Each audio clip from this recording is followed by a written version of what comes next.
E as críticas me fizeram duvidar de mim mesmo, da minha capacidade, se eu realmente estava lá por merecimento. Só eu sei realmente aquilo que eu passei para chegar onde eu tô. Ninguém nunca me deu nada de mão beijada, eu sempre corri atrás do meu e eu sempre conquistei tudo que eu conquistei à base de trabalho e dedicação. Não é uma meta que eu coloquei, eu quero ganhar a bola de ouro, anotei isso aqui, vou ganhar a bola de ouro. Não é. Meus objetivos pessoais são ganhar títulos nos lugares onde eu passo, entregar o meu melhor nos lugares onde eu passo. Consequentemente, os prêmios individuais vão acontecer e se não acontecer também tá tudo bem. Não é um prêmio individual que vai fazer eu ser, o Rafinha.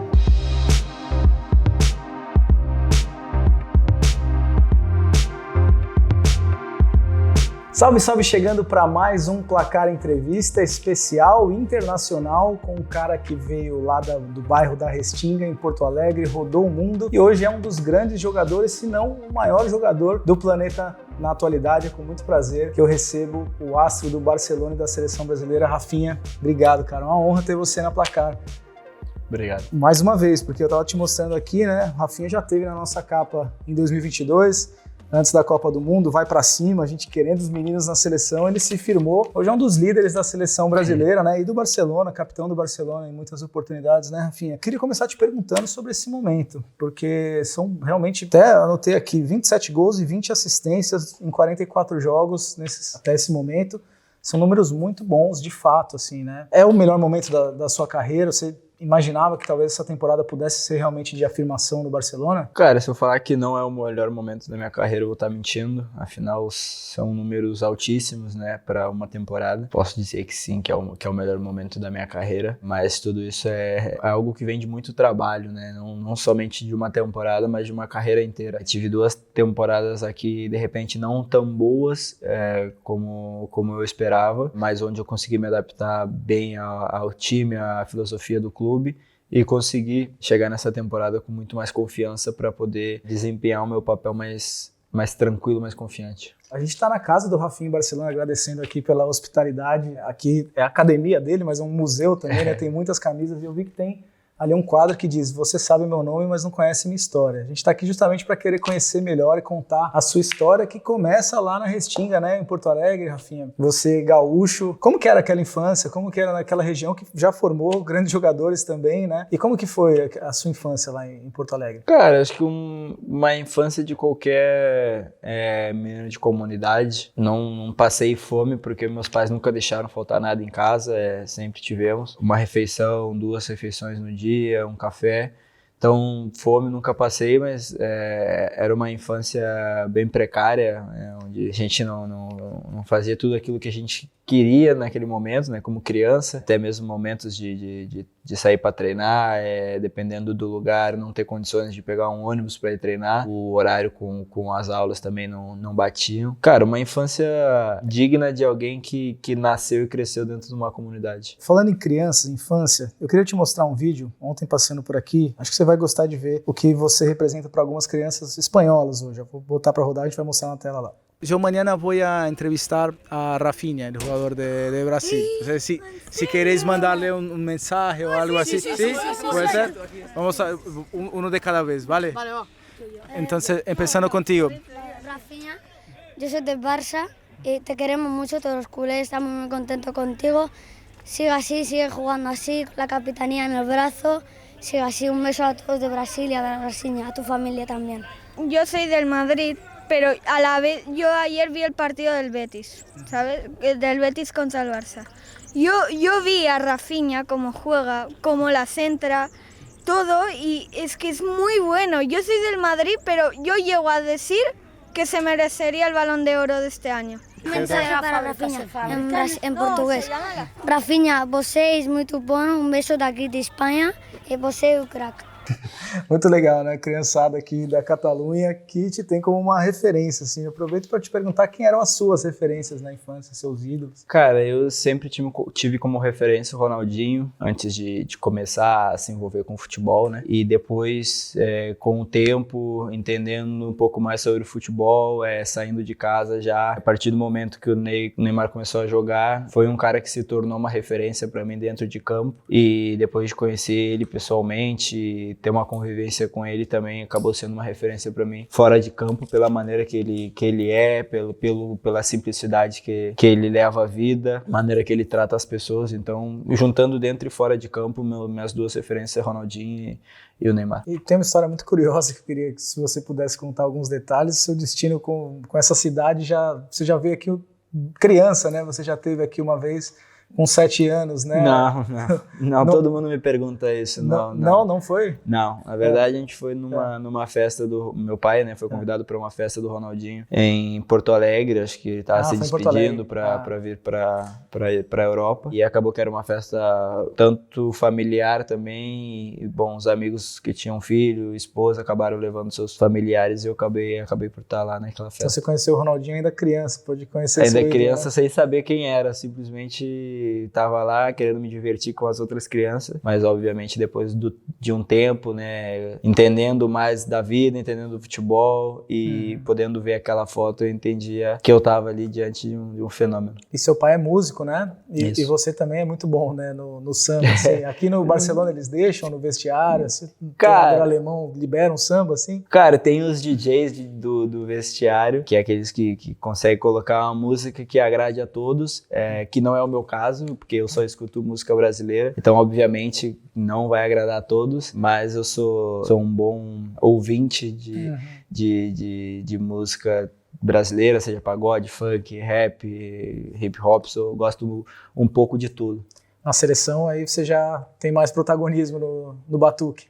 Hoje em dia já tomo conta um pouco lá da caixa de som no vestiário, no ônibus, mas obviamente a gente vai dividindo um pouco, cada um bota um pouco, então sou de momento responsável pelo ônibus e às vezes no vestiário. Você chegou a fazer testes no Grêmio, no Internacional? Como que foi esse período, aquele período em que fala, quero tentar? Você passou momentos difíceis, né, de testes em alguns clubes e tal. Como que foi esse período? Em algum momento você realmente chegou a duvidar, pensar em desistir? Como que foi? Já pensei em desistir até mesmo depois de velho, depois de ter saído de casa, já pensei em desistir. Mas fiz teste primeiro no Inter, não passei, eu fui rejeitado, e depois passei um longo período no Grêmio também, onde acabei fazendo um teste também, fui rejeitado, e depois rodei um pouco a várzea lá em Porto Alegre. Você se lembra, assim, desses testes? Como é que foi? Se você jogou bem, jogou mal? Cara, acho que lembro mais do Inter do que do Grêmio propriamente.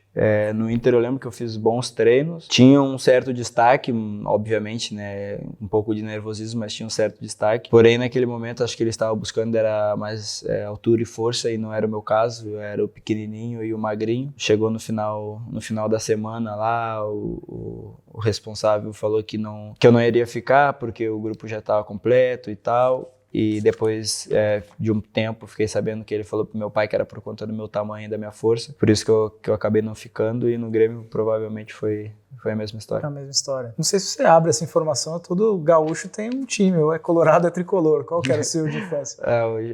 Hoje já saí em diversos lugares, mas eu sou colorado. Colorado já mesmo. Fui gremista quando pequeno, na época que o Ronaldinho jogava no Grêmio, por gostar do Ronaldinho, não sei, mas depois virei colorado nunca mais. Depois que eu comecei a entender o futebol, virei colorado, afinal minha família é toda colorada, e eu sou colorado desde pequeno. Acompanhou agora o título gaúcho, o Inter saiu de uma fila, né? O que você tem achado do time do Tá Inter? bem, começou bem, a temporada começaram bem, agora dá continuidade, né? Que a gente sabe que é complicado lá o Campeonato Brasileiro, afinal o Brasil é muito grande, muita viagem longa, sair do Sul para jogar na Bahia é complicado, as pessoas acham que não muda muito, mas faz toda uma diferença, um dia de descanso ou não, então vamos ver, começaram bem, acho que esse ano tem tudo para dar certo, para brigar aí por grandes coisas. Claro que você não está pensando nisso agora, você está cotado até para a bola de ouro, obviamente não está pensando nisso nesse momento, mas você cogita em algum momento voltar, encerrar a carreira no Brasil, jogar um Brasileirão, quem sabe, pelo Inter? Cara, acho que como todo brasileiro, eu tenho vontade de jogar profissionalmente lá, que foi algo que eu não consegui fazer, como eu saí muito cedo, acabei não tendo uma estreia profissional, tive presente num jogo pelo Avaí, mas não cheguei a jogar. Então acho que como brasileiro, assim, que sai cedo do Brasil para jogar fora, é um sonho de poder jogar algum campeonato no Brasil, jogar o Brasileiro, jogar uma Libertadores, que seja. Então é algo que eu tenho vontade de fazer, mas a gente nunca sabe, né? No dia de amanhã, a gente nunca sabe o que pode acontecer. Preferência no Colorado, se possível. Cara, Seria legal jogar no Inter, mas quando a gente vira profissional Claro. em alguma profissão, a gente acaba que a gente olha muito mais para o nosso lado profissional, onde a gente nos encaixaria como jogador, o que a gente poderia agregar ou não, se a gente tem a ver com a maneira do técnico ou não, tudo depende do momento. Então, poderia muito bem jogar no Inter, assim como poderia muito bem jogar no Avaí, que é um clube que eu tenho um carinho enorme. Eu sou uma pessoa que não tô fechado assim para ideias. Obviamente não estou falando disso de para agora, nem para amanhã, obviamente é com o tempo, mas minha ideia é, quem sabe um dia poder disputar um Campeonato Brasileiro. Antes de chegar no Avaí, queria perguntar também da passagem pelo Audax, né, que é um clube que formou muitos jogadores, tal. Você chegou a passar ali pela base. O que aconteceu que não deu certo também? A coisa do Franzino foi isso, assim? E você se lembra daquele período em São Paulo, como foi? Cara, aí eu acho que não, de repente não tinha nada a ver com o tamanho nem a força. O problema foi que quando eu cheguei no Audax, quem era o dono do Audax era o Grupo Pão de Açúcar, né, que é a linha de mercados lá de São Paulo. Só que no ano seguinte o Grupo Pão de Açúcar vendeu pro Bradesco. E o Bradesco já tinha o time do Osasco. Então acabou que juntou as duas equipes e acabou que eram muitos jogadores para pouco espaço. Então eles tiveram que fazer uma limpa ali, entramos num acordo lá e tal, e a gente decidiu de boa de que eles iriam me dispensar. E também tava com um pouco de saudade de casa, então não foi algo assim que eu fiquei muito sentido, mas foi um comum acordo. E você viveu esse sonho de muitos meninos, né, que muitos tentam, tal, é realmente muito difícil. Tinha alguns meninos com quem você conviveu, seja no Avaí, no Audax, que você fala, pô, esse cara joga muito, é impossível esse cara não virar jogador, e não virou, por que não vira, assim? Como que é essa situação? Cara, antes de eu ir entre o Avaí e o Audax, eu joguei num time que chamava Imbituba, onde a gente já tinha alguns já tinham jogado juntos antes de eu ir pro Audax, que eu tava num time de formação no interior de São Paulo, então a gente já tinha jogado junto, e o pessoal que foi pro Imbituba eram os donos desse time de formação. Acabou que levaram praticamente todos os meninos pra lá, pra Santa Catarina, e a gente já jogava junto há algum tempo, então a gente fez um campeonato estadual da 2ª divisão de Santa Catarina e tinha meninos lá que eu falava que era impossível não virar jogador, e hoje em dia não viraram, mas a grande maioria eu tinha certeza que poderia jogar e poderia chegar em alto nível pela qualidade que tinham e não viraram, né? O que eu falo é que o futebol hoje em dia é muita dedicação.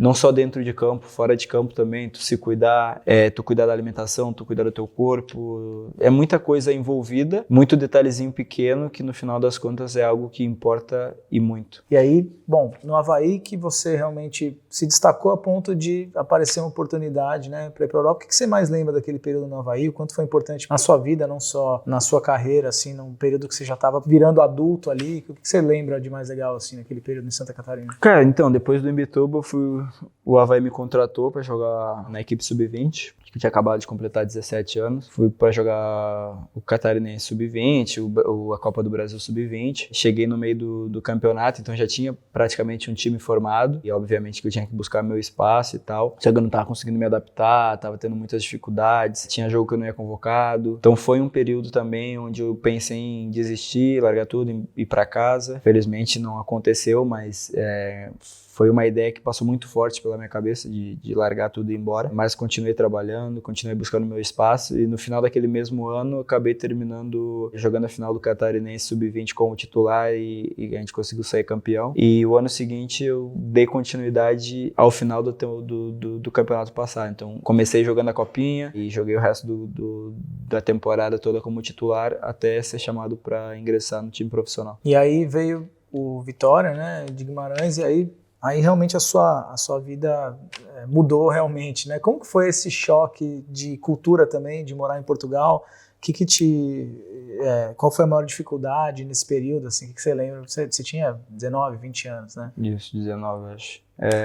Mudar de país, como que foi? Acho que como qualquer jogador brasileiro que começa no Brasil tem um sonho de jogar na Europa. É uma mudança desejada, mas é muito mais fácil tu falar eu quero ir, e muito mais difícil tu chegar e falar quero ficar. Então, queria muito a mudança e quando chegou a mudança, eu não sabia se era aquilo que eu queria, se era onde eu queria, né, estar. Normal, tu vai mudar de lugar, de trabalho, de casa, de trabalho, de país, de cidade, que seja, de time. Tu tem um período de adaptação que é normal, é algo super natural acontecer. Tem uns que se adaptam muito mais rápido, tem uns que se adaptam muito mais lento, mas o fato de eu ter ido para Portugal, pelo idioma, foi algo que me ajudou muito a poder me adaptar à maneira de jogo. Então, sempre falo que o lugar perfeito para sair do Brasil, na minha opinião, e o que aconteceu comigo foi ter ido para Portugal. O idioma é praticamente o mesmo, muda uma palavra e outro, significado e outro, mas é praticamente o mesmo e eu tinha que me adaptar somente ao estilo de jogo do time. Então, acho que minha pior adaptação foi em questão de jogo. O resto a gente vai levando. Em que sentido? De ter que marcar, voltar mais para marcar, mais intenso? O que foi essa tipo, eu já tinha uma questão tática muito ativa em mim. Que no Audax a gente... os treinadores zelavam muito por essa questão de posicionamento taticamente, de defender, ajudar a defender. Então, no Audax eu criei isso e eu levei isso para minha carreira, para minha vida, né?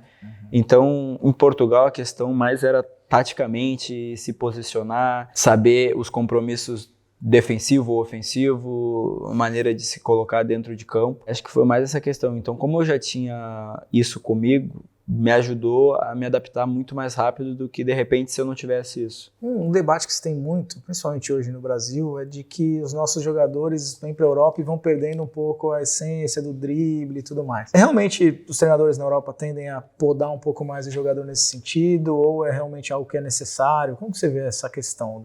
Quem critica a falta do drible, que na verdade nas estatísticas nem é o que se mostra, mas enfim... essa questão, o que você acha sobre isso? Cara, eu particularmente nunca tive ninguém assim que me privou de fazer algo dentro de campo, muito pelo contrário, sempre me deram toda a liberdade possível para poder fazer. Eu particularmente nunca fui o cara do drible, obviamente como atacante é legal driblar, eu gosto e tal, mas eu sempre tive um desejo muito maior pelo gol, pela assistência, ser mais vertical dentro de campo. Se precisar driblar, se tiver que fazer alguma coisa, eu gosto também, mas não é a minha prioridade dentro de campo.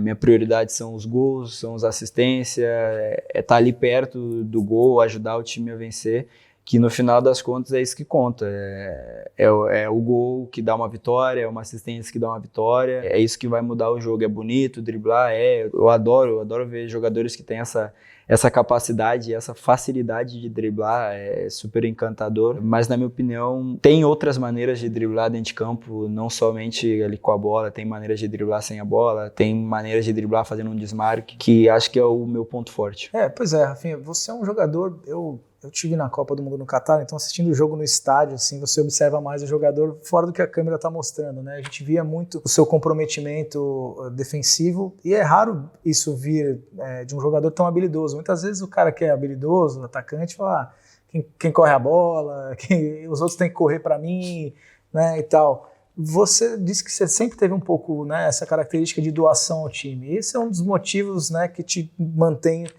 num nível tão alto.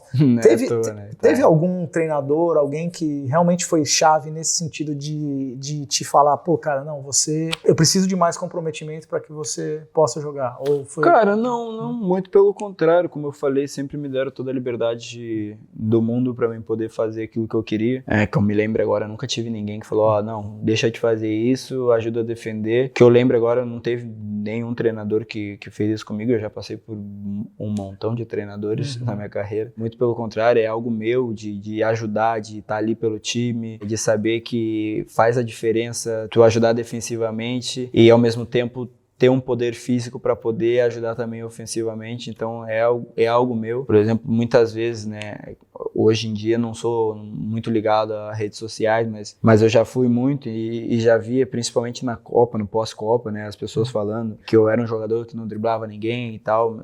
As pessoas não entendem que quando tu te doa muito fisicamente, tanto defensivamente como ofensivamente, fazendo desmarque e tal, muitas das vezes não é que tu não saiba fazer, é que tu não consegue por não ter a força naquele momento para poder fazer. E o futebol hoje em dia é muito intenso, então toda hora tu tá em cima, tu tá embaixo, tu tá em cima, tu tá embaixo. Obviamente que é muito mais fácil falar, nossa, ele não consegue driblar ninguém, ou sei lá, não chega ali na frente do gol, não consegue chutar a bola, não tem força, não acerta um passe. Mas as pessoas esquecem de analisar o futebol em si, o que está acontecendo durante o jogo, o que minuto foi aquilo que aconteceu. Voltando à tua pergunta, é algo que me faz sentir bem, ajudar defensivamente e saber que eu ofensivamente também consigo aportar muito com a minha capacidade física.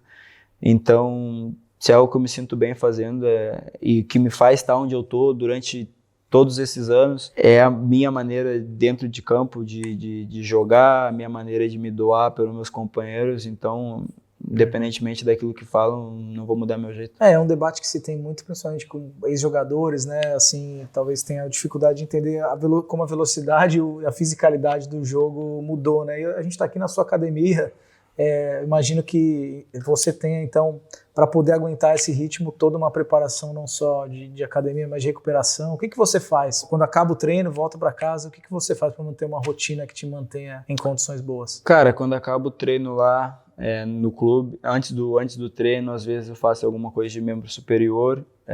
Como agora a gente está jogando a cada 3 dias, a gente não tem muito tempo para fazer trabalho de força, alguma coisa assim. Então a gente faz muito trabalho de alongamento, vai pro treino, treina, volta a fazer alongamento, faço sauna, faço água fria, faço fisioterapia, faço crioterapia, venho para casa. Quando chego em casa, eu fico ali com a minha família um pouco, com meu filho, com a minha esposa. Às vezes venho aqui, faço um alongamento na academia. De noite também vou pra sauna, faço gelo de novo, faço massagem. Então não pare, praticamente todos os dias é a mesma coisa. É recuperação atrás de recuperação para poder aguentar a carga de jogos e a carga nos jogos, né? E são jogos agora muito importantes. Né? Chega no final da temporada, são os jogos mais importantes que exigem muito mais fisicamente, do corpo, tá bem, né?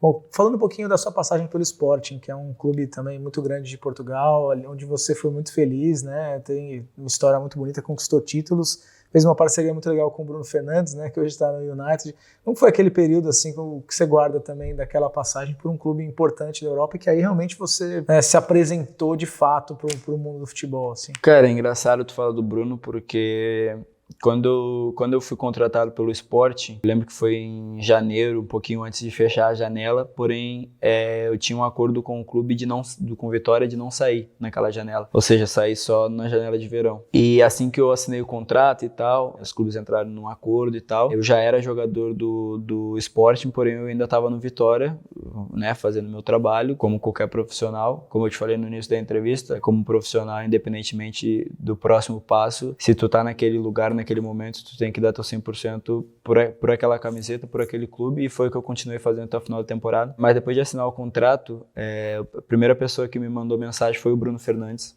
Me mandou, me desejando os parabéns e tal, que tava me esperando, que contava comigo, se eu precisava de ajuda para procurar casa, alguma coisa, que qualquer coisa que eu precisasse ele me ajudaria. Então foi a primeira pessoa que me recebeu no esporte, mesmo sem eu ter chego lá. E depois do meu período lá, desde que eu cheguei até o final da temporada, foi um cara que me ajudou ao máximo, tudo que eu precisava, ele realmente estava lá. Então foi um irmão mais velho que eu tive naquele momento, que me abraçou e que a gente conseguiu ter uma parceria tanto dentro como fora de campo incrível. Vocês parecem ter personalidades parecidas até dentro de campo, Sim. Não é uma coisa de doação, não à toa ele é capitão também do United, né? Como que era assim, essa relação com ele? Cara, a gente teve diversas brigas, eu lembro de uma semifinal, Taça de Portugal, que a gente ganhou inclusive, que a gente tava jogando contra o Benfica em casa, e teve uma bola que eu peguei, driblei, chutei no gol, e ele gritou comigo pra me passar a bola, eu gritei com ele, e cada um mandou o outro tomar naquele lugar, e depois do jogo a gente tava lá abraçado e tal, e a gente, o bom de ser parecido é que a gente entende que aquilo que fica dentro de campo,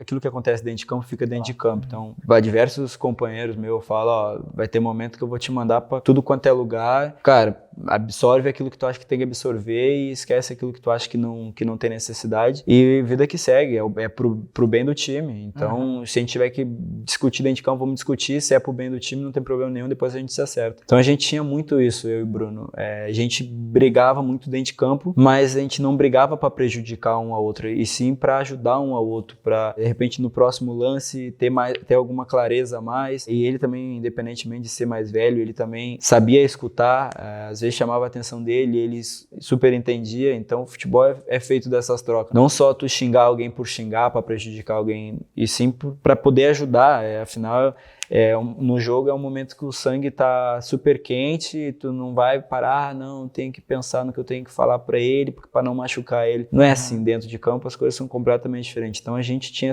esse entendimento, então a gente se dava super bem dentro de campo e fora de campo também. Você é um cara que aparenta ser muito calmo, né, assim, tranquilo, tímido e tal, mas em campo de fato tem alguns momentos que a gente te vê um pouco mais irritado, assim, isso... É o sangue. O sangue sobe, né? O sangue italiano do Belloli, né? Sangue quente. Cara, não, eu sou um cara que eu sou muito competitivo. Sou muito calmo, mas também quando eu me estresso com algo, eu me estresso de verdade. Não tenho aquele meio termo, né? Pra mim, ou é 8 ou 80. Não tem essa de tô estressado, mas tô calmo. Não tem como. Então, tipo, sou uma pessoa tranquila, mas acho que dentro de campo eu me transformo um pouco. Afinal, eu sou um cara muito competitivo, eu quero sempre ganhar, e quando as coisas não acontecem como eu espero, ou pessoalmente, às vezes nem do jogo ou do clube, pessoalmente, quando as coisas não dão certo pra mim, ou quando eu acho que eu não fiz aquilo que eu deveria fazer, eu também me estresso comigo. Então, acabo algumas vezes explodindo muito mais do que deveria. Mas é algo que eu venho lidando. Em Portugal eu era muito pior. Na França também dei uma melhorada, mas era super explosivo.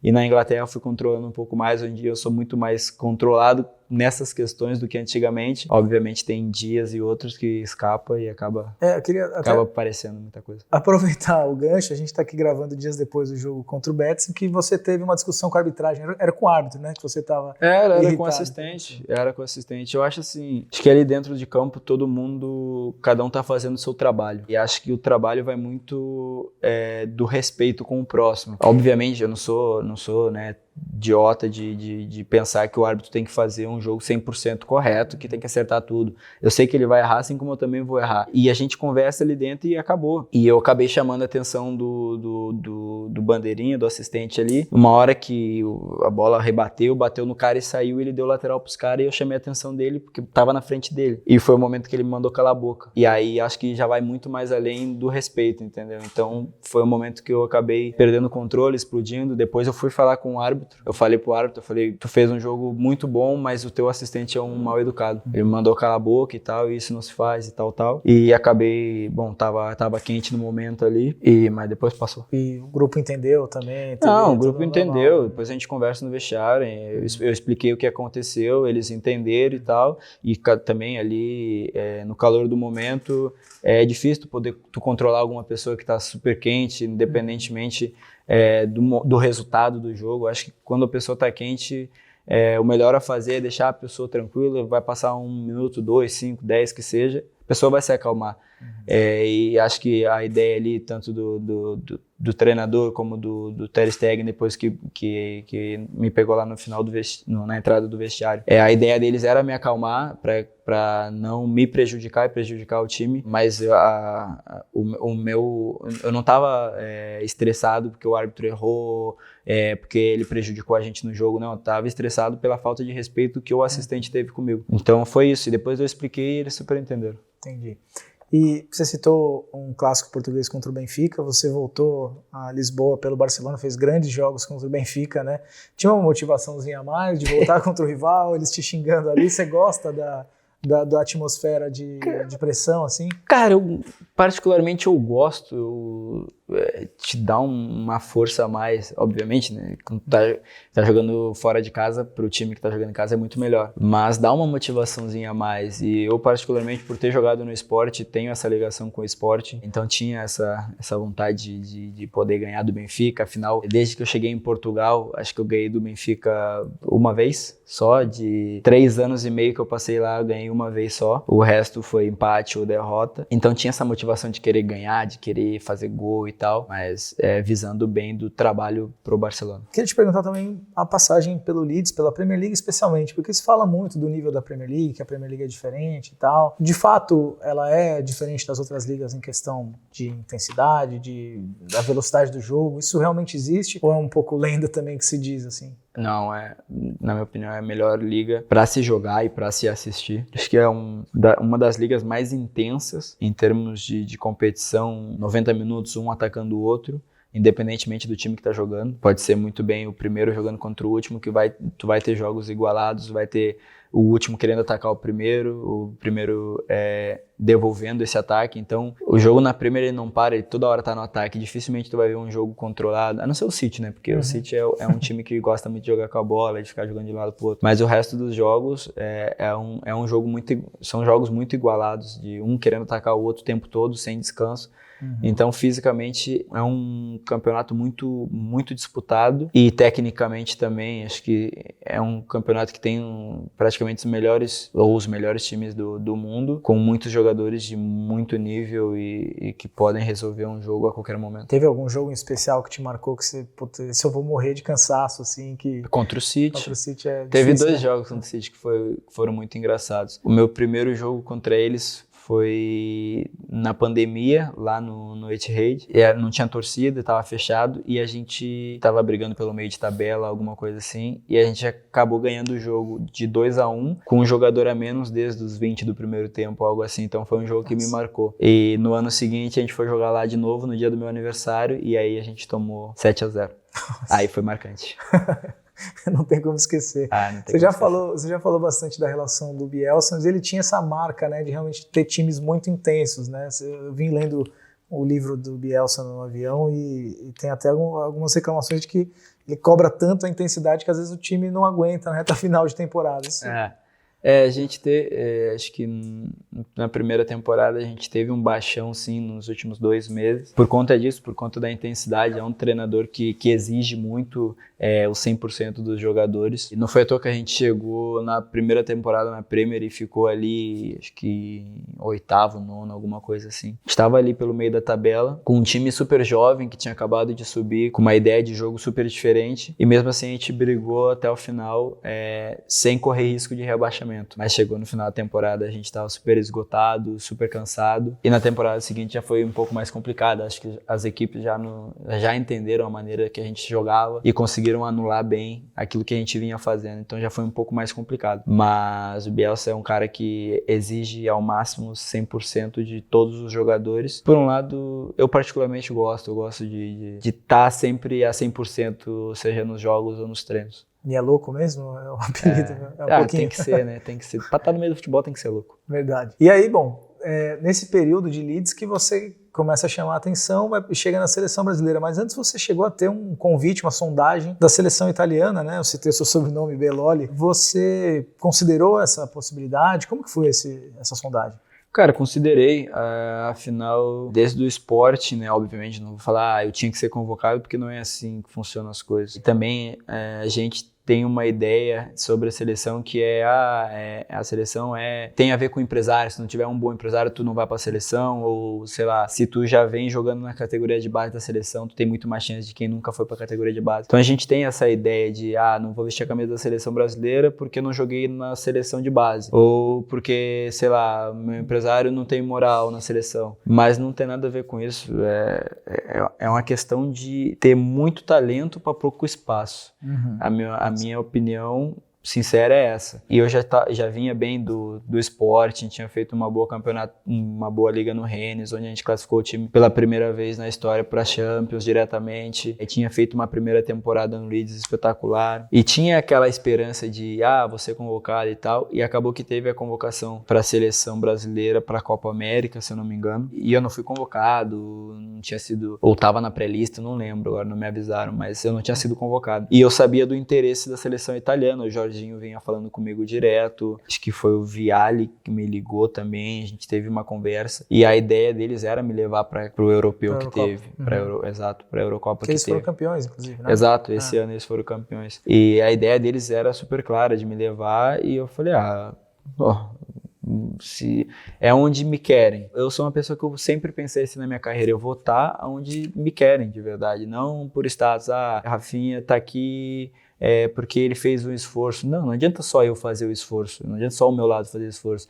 Também tem que sentir que, pô, tu quer minha presença ali, tu quer trabalhar comigo. Então eu sentia muito isso do lado da seleção italiana. Em troca, eu não tinha nenhum contato com ninguém da seleção brasileira, não são os jogadores ali que a gente jogava junto na Premier. Então eu cogitei muito essa ideia. Eu tinha isso super idealizado na minha cabeça, de poder vestir a camisa da seleção italiana e tentar disputar um mundial, que era meu sonho.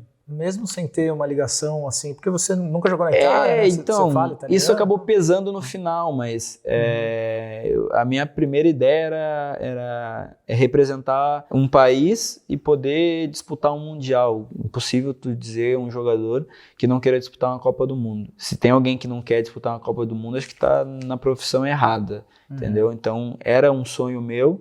E eu via esse sonho com a camisa da seleção brasileira muito longe. Então eu falei, pô, se eu tô tendo essa oportunidade de vestir a camisa da seleção italiana, por que não? Entendeu? Entendi. Então era algo que eu tinha cogitado muito forte na minha cabeça e não deu certo por conta do meu passaporte que não ficou pronto. Senão eu tinha jogado. Bom, ainda bem, porque a Itália não foi pra Copa também, você não ia jogar a Copa. Não foi pra Copa, exato. Não ia jogar a Copa e não ia jogar pelo Brasil. E como foi o chamado da seleção? Você se lembra quem te ligou primeiro? Como foi a notícia? Cara, no final da temporada, depois já tinha saído a convocação da seleção italiana, da seleção brasileira. Acho que no final da temporada, na semana que eu tava indo pro Brasil de férias, o César Sampaio, que era o auxiliar do Tite, me ligou. Falou que eu tava na pré-lista e tal, que ele já tinha feito a convocação, mas eu tava na pré-lista. E com a questão do Covid, poderia acontecer que algum jogador pegasse Covid e tal, e eu poderia ser relacionado para poder jogar. Acho que tinha 2 amistosos e a Copa América, para poder jogar os amistosos e a Copa América. Então, para mim, ficar bem preparado fisicamente, não ficar parado, né? Até porque era férias, ficar preparado o que poderia acontecer. E aí foi meu primeiro contato e último antes da convocação. Então eu fiquei ali preparado nas férias, aí deu a Copa América e tal, assisti a Copa América do Brasil e a vida seguiu. Fui de férias, depois voltei pra temporada e tal, e a gente tava indo pra estreia da Premier. E aí ali eu fiquei sabendo da convocação. E aí você entra muito bem na seleção brasileira, né? Com o Tite ali, foi aquele período tanto que a gente colocou na capa, vai pra cima, tinham muitos atacantes ali, a gente colocou aqui Antony, você, o Rodrigo e o Vinícius Júnior, que não eram titulares, mas eram jogadores que estavam pedindo passagem. Como que foi esse primeiro momento na seleção? Quem que te recebeu melhor? E como você se sentiu no meio de caras grandes, assim, estrelas, cada uma do seu time, né? Enfim, te receberam bem? Como que foi aquele período? Cara, não tem como selecionar um só que me recebeu bem. Acho que todo mundo me recebeu super bem. Eu realmente esperava que, né, por estar chegando, por ser alguém desconhecido, por não ter, sei lá, uma amizade de longo tempo com algum jogador ali, de repente não seria muito bem recebido. Mas foi ao contrário daquilo que eu estava pensando. Todos eles me receberam super bem, me deram confiança para mim poder executar o meu trabalho da melhor maneira possível. E acho que isso foi o mais importante para mim, conseguir executar os jogos da maneira que eu executei. Acho que foi Douglas Luiz, que eu entrevistei, que me falou que o momento de cantar ali na apresentação dos jogadores é mais difícil do que de estrear, entrar em campo. Como foi pra você? Foi muito complicado. E a gente tava em Manaus, se eu não me engano, a gente tava em Manaus, e tava um calor, e esse dia da apresentação, o ar-condicionado do refeitório tava quebrado. Então já tava muito quente. E na minha apresentação, antes de ir pro refeitório, eu tive que colocar papel higiênico debaixo do sovaco, porque quando eu fico muito nervoso, eu sou muito debaixo do sovaco. Por mais que às vezes aparenta que eu tô super tranquilo, tô suando muito debaixo do sovaco. Então, fui no banheiro antes, já peguei ali o papel higiênico, coloquei debaixo do sovaco, porque a camisa era azul bebê, se não me engano, um azul bem fraquinho, e marca muito. Então coloquei debaixo do sovaco e depois na hora de subir na cadeira é uma tensão. O que você cantou? Inexplicável. Eu cantei Zumbi dos Palmares. E aí, nervoso pra caramba, a galera aplaudiu. Só não queria errar a letra, a apresentação, a galera aplaudiu e tal, o hino, e a vida que segue depois dali. Mas depois da primeira ali, mais umas 3 convocações, tu fica nervoso ainda, porque a qualquer momento qualquer um pode te mandar subir de novo e tem que subir. Não tem história. É a hierarquia do futebol. Os mais velhos mandam, os mais novos obedecem. É isso. E bom, aí tem a experiência na Copa do Mundo, a gente estava até comentando aqui um pouquinho antes, né? Uma Copa que gerou uma esperança muito grande no torcedor, em todo mundo. Como que foi para você a experiência, sua primeira Copa do Mundo? É diferente assim, quando começa canto hino e tal, o ambiente? Pô, é arrepiante, é arrepiante. Acho que no primeiro jogo, eu cantando o hino, eu acabei enchendo o olho de lágrimas porque era um sonho distante, mas que eu tinha conseguido realizar. Era um sonho muito distante, mas ao mesmo tempo algo que se tornou um momento que eu mais especial da minha carreira. Foi aquela estreia nossa na Copa. Cara, eu tive um misto de sentimento. Eu tava muito feliz por ser minha primeira Copa. Minha esposa estava grávida do meu primeiro filho, e único até o momento. E a gente estava muito confiante para aquela Copa, cara. A gente tava um ambiente muito bom, muito positivo, todo mundo querendo a mesma coisa. Todo mundo trabalhando forte para aquilo acontecer, e o futebol pune, vou dizer que pune, assim, em algum momento, e a gente não estava preparado para aquela derrota, porque a gente já tinha certeza que a gente poderia chegar na final e ganhar. Pois é, isso assim, não sei quantas vezes no boteco com os amigos a gente já não remoeu aquele famoso gol da Croácia. Vocês imaginam muito mais conversando entre vocês, assim, tem uma resposta? O que explica uma situação como aquela, faltando 4 minutos, assim, o quanto isso ainda machuca você e todo o grupo? A explicação é o futebol. É o futebol. Não tem outra explicação, futebol. Afinal, são 11 contra 11 dentro de campo. Tinha um time perdendo ali, sendo desclassificado, e ia tentar fazer de tudo para fazer um gol, empatar e conseguir levar para os pênaltis. A gente não conseguiu defender da melhor maneira possível, mas na minha opinião acho que a gente fez tudo que a gente podia fazer. Uma infelicidade ali faltando 4 minutos para acabar o jogo, uma infelicidade nossa. E futebol, velho.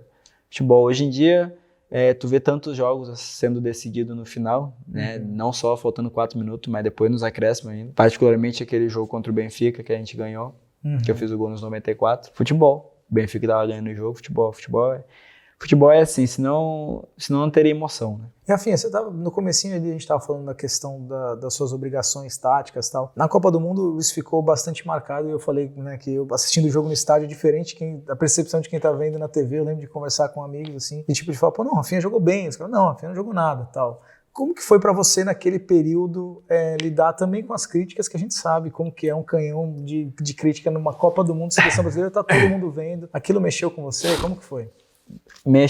Aquilo mexeu muito comigo, cara, ver a maneira que eu tava sendo criticado, porque a verdade é que o torcedor, ele espera o quê do atacante? Ele espera o gol, a assistência. Eu particularmente não tava entregando nenhum nem outro. Tinha minha função tática. Quem vive do futebol sabe a importância que é. Meus treinadores e companheiros sabem da importância que é. E para eles eu estava fazendo um ótimo trabalho. Porém, eu também me cobrei muito pelo gol, me cobrei muito pela assistência. E as críticas me fizeram duvidar de mim mesmo, da minha capacidade. Se eu realmente estava lá por merecimento, se eu estava no Barcelona por merecimento, porque eu já estava aqui, né? Então as críticas me abalaram muito nos 3 meses seguintes à Copa. Me abalaram muito, mas ao mesmo tempo me fizeram entender. Só eu sei realmente aquilo que eu passei para chegar onde eu tô. Minha família sabe o que eu passei para chegar onde eu tô. Meus companheiros sabem a maneira que eu trabalho, tanto nos treinos como nos jogos. Então, depois desse período, eu botei na minha cabeça que as únicas pessoas que importam realmente uma opinião para mim é minha família, meus companheiros, meus treinadores e eu. Acho que o mais importante é eu saber realmente se eu mereço estar onde eu tô, e eu acho que sim. Ninguém nunca me deu nada de mão beijada, eu sempre corri atrás do meu, e eu sempre conquistei tudo que eu conquistei à base de trabalho e dedicação. Então, tudo que falam por aí fora o ciclo que eu convivo são apenas palavras jogadas ao ar e que não somam nada na minha vida. E a gente corta para agora numa temporada que você tem 20 assistências e 27 gols. É uma efetividade impressionante, a ponto de você estar sendo realmente cotado à bola de ouro. Poucos jogadores, né, nessa temporada, ou nenhum no momento, né, dos que estão disputando Liga dos Campeões, tem números tão bons. Isso também agora já está te ilusionando, como eles dizem aqui na Espanha? Você começa a pensar nisso? Dá para deixar um pouco de lado? Como que o fator bola de ouro tem entrado na sua cabeça? Cara, eu tento evitar ao máximo pensar nisso. Acho que os prêmios individuais, eles são consequências dos prêmios coletivos. Eu costumo falar, já falei em outras entrevistas recentes, que não é um sonho, e realmente não é. Já vi muitos memes, né? O pessoal me manda alguns memes falando, tipo, o Rafinha falou que não é um sonho e tal, deixa de mentir, alguma coisa assim. Mas realmente não é um sonho, cara. Não é uma meta que eu coloquei, eu quero ganhar a bola de ouro. Anotei isso aqui, vou ganhar a bola de ouro. Não, não é. Meus objetivos pessoais são ganhar títulos nos lugares onde eu passo, entregar o meu melhor nos lugares onde eu passo, e, consequentemente, os prêmios individuais vão acontecer, e se não acontecer também tá tudo bem. A gente não vai viver de prêmios individuais. Eu sei aquilo que eu sou, minha família sabe aquilo que eu sou, e é o que importa, entendeu? Não é um prêmio individual que vai fazer eu ser o Rafinha, ou fazer o fulano ser o fulano. Não, acho que é legal, eu costumo falar, se eu for nomeado e tá lá presente na data do prêmio individual e tal, para mim já é uma vitória imensa. De onde eu saí, de tudo que eu passei, de tudo que eu já escutei.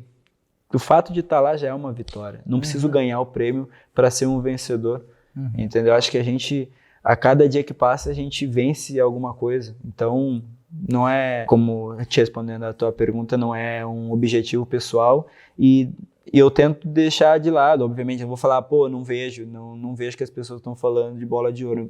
É mentira, não tem como tu não ver uma coisa que está sendo muito falada. Mas eu tento deixar isso de lado e focar nos bons resultados pro time.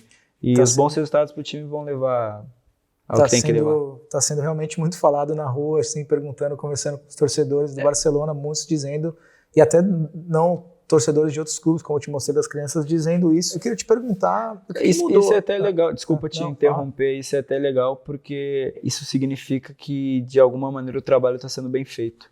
Então, isso para mim é o mais gratificante. Sim. De saber que eu estou entregando aquilo que eu posso entregar. Obviamente que eu não vou estar todos os jogos na temporada no meu melhor nível, até porque pela quantidade de jogos não tem como, mas de alguma forma eu ver e eu sentir que meu trabalho está sendo bem feito já é para mim algo muito mais gratificante do que qualquer outra coisa. E entrando agora, né, nessa reta final de temporada, tem jogos muito importantes, né?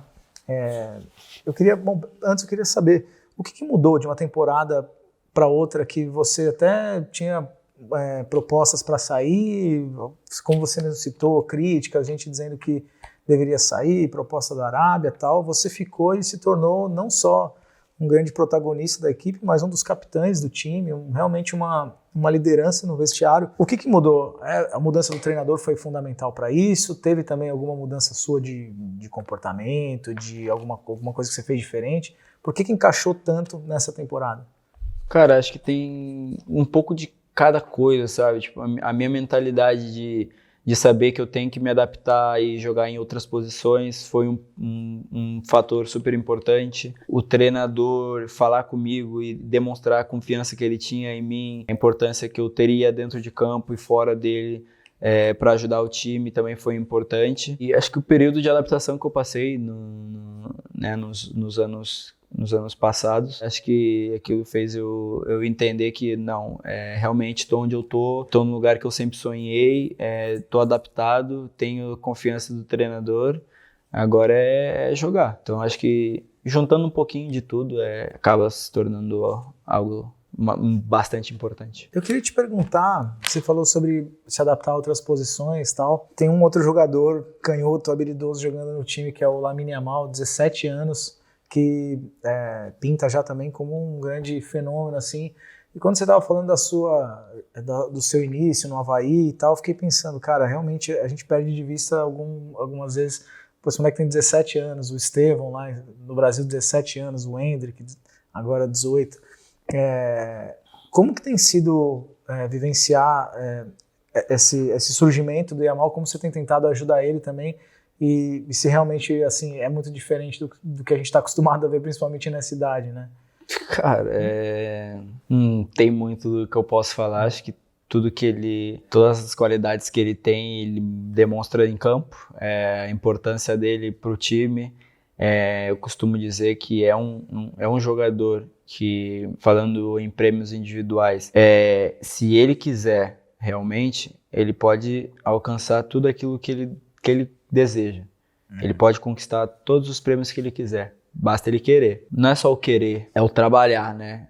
Como eu falei antes, o futebol hoje em dia é muito trabalho, muita dedicação, infelizmente. Ou felizmente, hoje em dia, só com talento a gente não consegue ir mais além ou se manter naquele nível que a gente começou, porque é muito, muito difícil. Eu tento aconselhar ele e já ajudei ele com materiais de recuperação e dando alguns conselhos do que ele pode fazer para recuperar melhor. Se continuar nessa linha que eu acho que ele tem cabeça, independentemente da idade, ele tem cabeça e ele tem pensamento em crescer, em escutar, de repente, alguém que está há mais tempo. Com esse entendimento, acho que ele tem tudo para chegar ao mais alto nível, tanto individualmente como coletivamente. E esse ataque está se formando já um trio que pode vir a ser histórico também, com o Lamine, você e o Lewandowski, né? A gente teve alguns trios históricos aqui na Espanha. Como tem sido o entrosamento também com o Lewandowski, assim, vocês se entendem muito bem em campo, né? Cara, acho que o tempo de trabalho ajuda, né? Então, tipo, quando eu cheguei aqui, em seguida, uma semana, 2 semanas depois, o Lewandowski chegou também. Então a gente vem trabalhando junto já desde quando eu cheguei. E o Lamine, nesse meio de temporada, ele acabou fazendo alguns trabalhos com a gente, teve jogo que ele estreou nesse ano, depois ele terminou a temporada no time abaixo, mas é um cara que desde a temporada que eu cheguei, ele tem trabalhado com a gente, então isso ajuda o tempo de trabalho, afinal, tu conhecer o teu companheiro te dá mais vantagem nos jogos, tu saber, não sei, a maneira que ele domina uma bola, tu saber o que ele vai fazer depois, ou tu fazer uma movimentação, tu saber o que tu tem que fazer com a bola, isso é importante. Então acho que isso ajudou bastante a gente começar essa temporada conquistando grandes coisas, ganhando jogos importantes e fazendo muitos gols. Acho que isso foi o mais importante. Queria te perguntar sobre o Flick também, sobre o treinador, assim, quais são as características dele que mais te chamam a atenção e o que encaixaram também com o seu estilo, assim, com essa sua melhora? Eu penso que independente da posição, seja treinador ou jogador, acho que o mais importante é tu estar preocupado com o próximo. E ele é um treinador que eu vejo que se preocupa muito com o jogador, se o jogador tá bem, se não tá, obviamente, né, que os que não estão jogando geralmente estão mais incomodados e tal, e ele se preocupa com isso, ele não quer deixar os jogadores de lado, ele quer ter um grupo bom de trabalho e todos no mais alto nível possível. E igual eu falei no começo da temporada, um dos fatores importantes para mim ter ficado em Barcelona foi a conversa que a gente teve, dele falar que contava comigo, que eu seria importante pro time, assim como o time também seria muito importante para mim. Então, o lado dele humano, de se preocupar, de ser uma pessoa justa e de ser uma pessoa que quer muito vencer e te passar essa confiança é um dos pontos que me chamam muita atenção nele.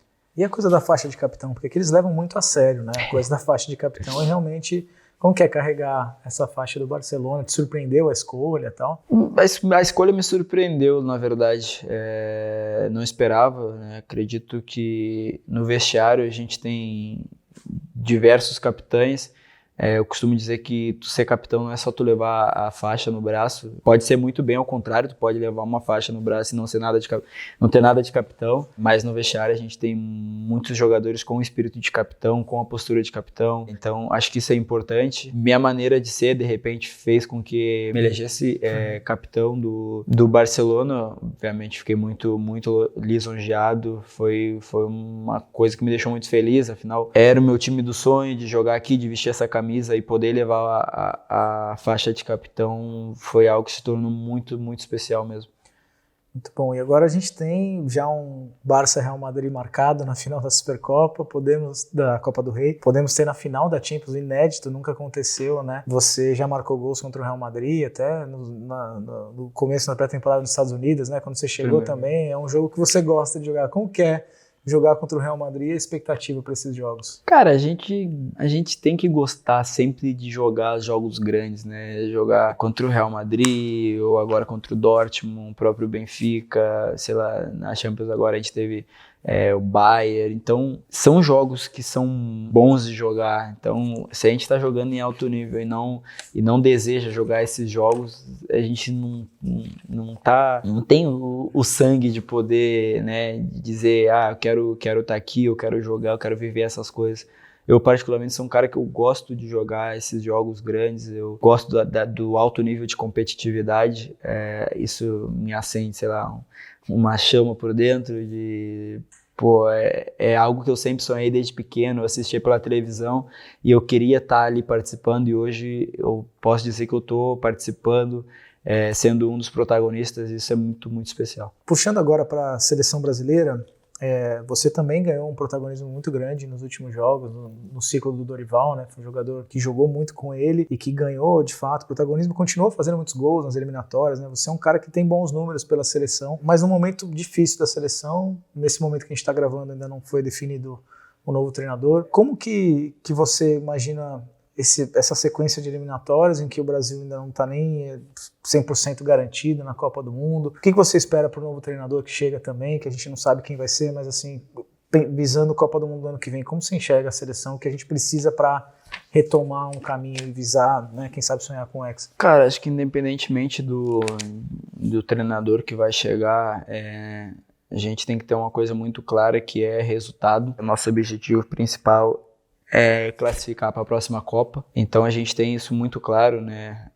Nós, os jogadores, a própria torcida, a imprensa também. Não tem como ser brasileiro e não ter essa ambição de estar na próxima Copa. Então nosso objetivo principal é colocar o Brasil na próxima Copa, e depois a gente tem mais um ano para poder trabalhar bem, entender a filosofia de jogo do próximo treinador que vai vir, para poder chegar no mais alto nível na próxima Copa. E Rafinha, óbvio que eu ia te perguntar, né, sobre o jogo contra a Argentina, o último jogo, a derrota, que foi uma derrota doída, 4-1 para a seleção da Argentina, e também você acabou entrando, né, ficou todos os holofotes em cima de você por aquela declaração. Você se arrepende? Você acha que foi mal interpretado? Você voltaria atrás em alguma coisa que falou? Como que foi esse episódio para você em que você ficou muito exposto, né? Cara, não me arrependo, não sou uma pessoa que volta atrás nas coisas que eu falo. Acho que pode ter acontecido muitas más interpretações daquilo que eu falei. Obviamente foram palavras fortes, mas eu não me arrependo do que eu falei. De repente me arrependo da maneira que eu falei. Olha os cachorros. Cachorros ficaram bravos. Não me arrependo daquilo que eu falei. Acho que foram palavras mais interpretadas, mas eu sou assim, eu sou uma pessoa que, independentemente do lugar que eu esteja, eu vou estar brigando e lutando pelos meus, fazendo o necessário para defender os meus, seja com a camisa da seleção, seja com a camisa do Barcelona. Cara, como eu falei antes, eu sou um cara que eu sou muito competitivo.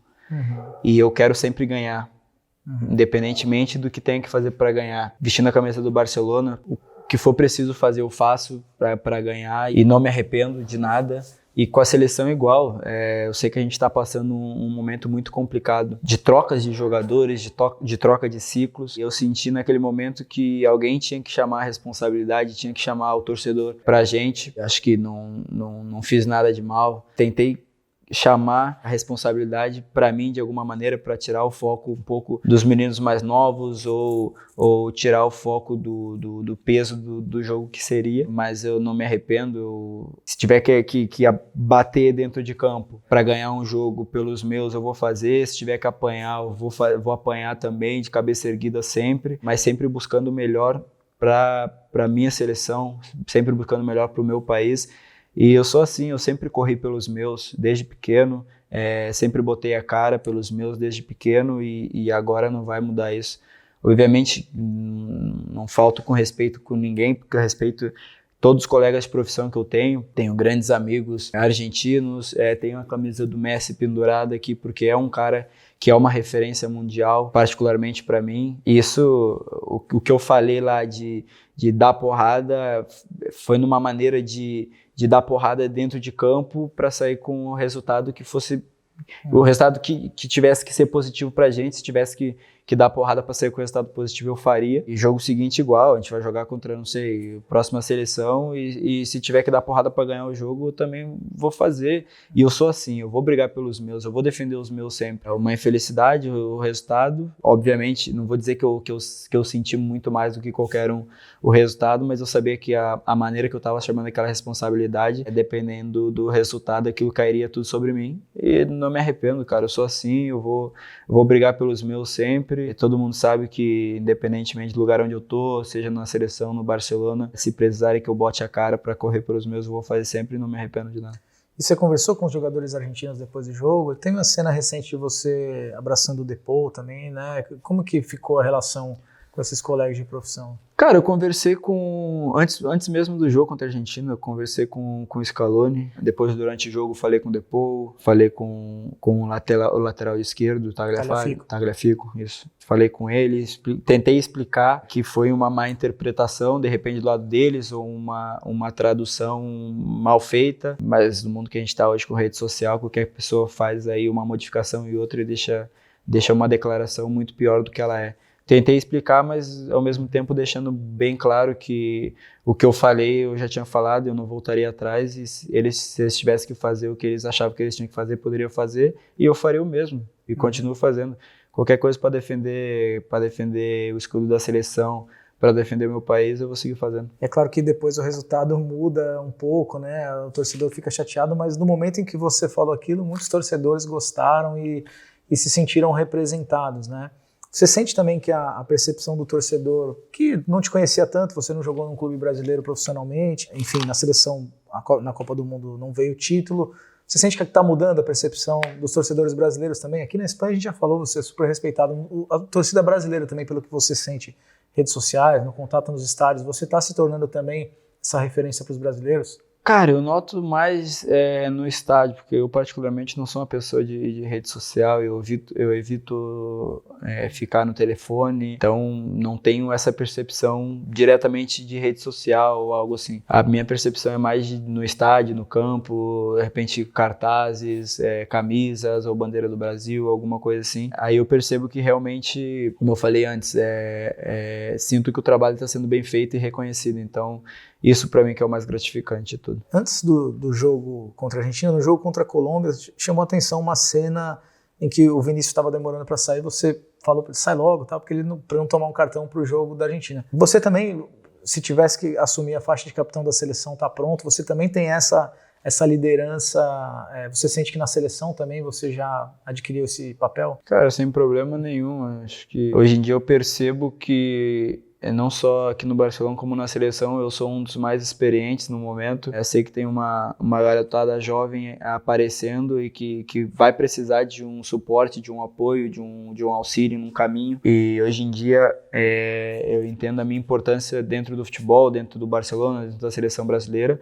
E se for preciso, não tenho problema nenhum com isso, muito pelo contrário. O caso do Vini, a gente sabe a importância do Vini dentro de campo, então acho que ali foi uma atitude de fazer ele entender que ele poderia se prejudicar e nos prejudicar.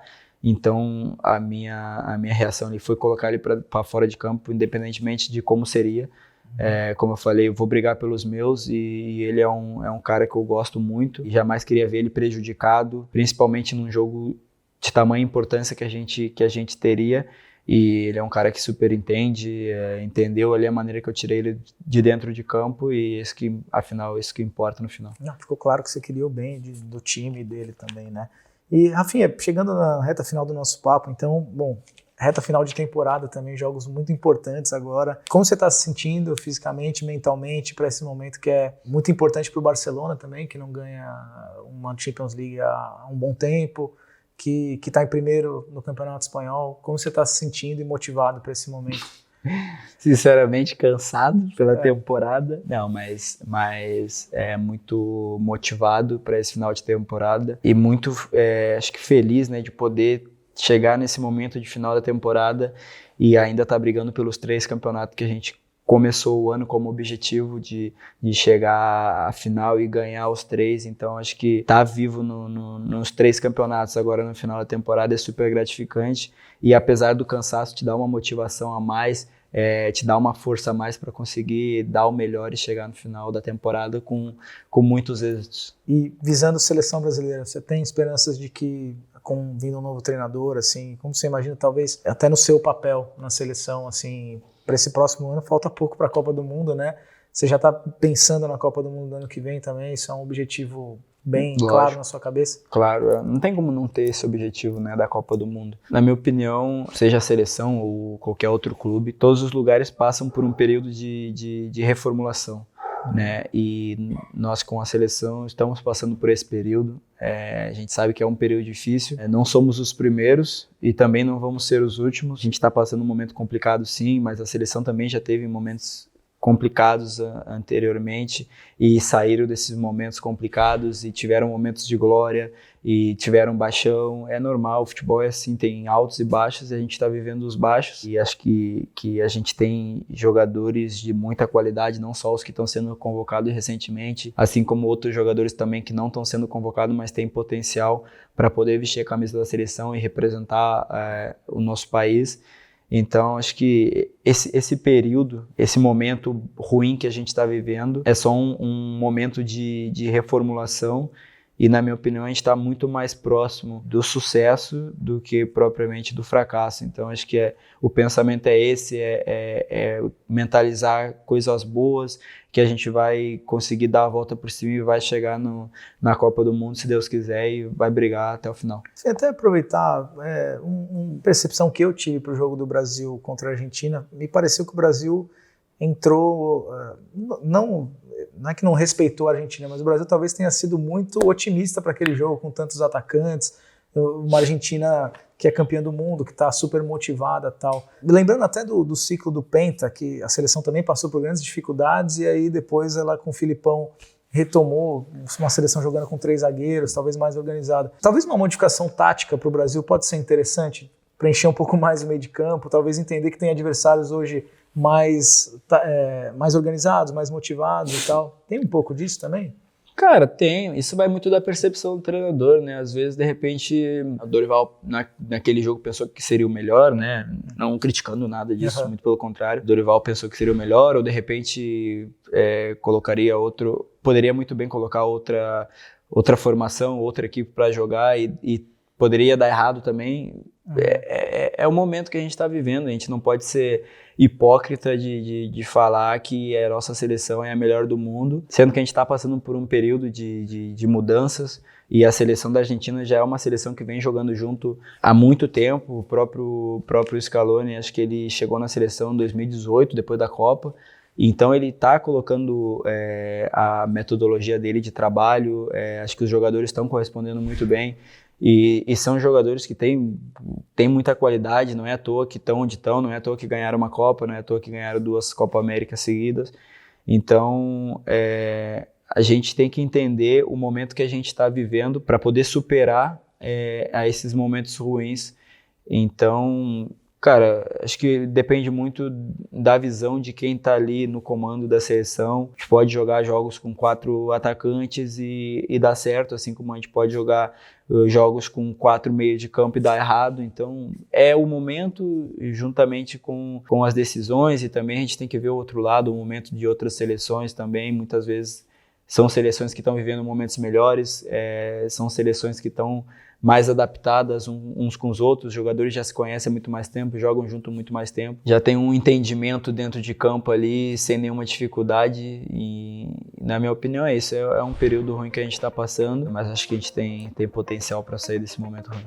Mara, Rafinha, muito obrigado, prazer enorme. Obrigado. Conhecer mais da sua história, mostrar, contar para o público brasileiro, e na capa da Placar que fica mais bonito, né? Valeu, Vamos obrigado. fazer a foto agora. Vai. Obrigado, muito obrigado a vocês que acompanharam, peço que deixe seu like, compartilha, manda o link e continue nas redes sociais da Placar, que mês que vem tem mais Placar Entrevista com um grande nome do futebol. Valeu!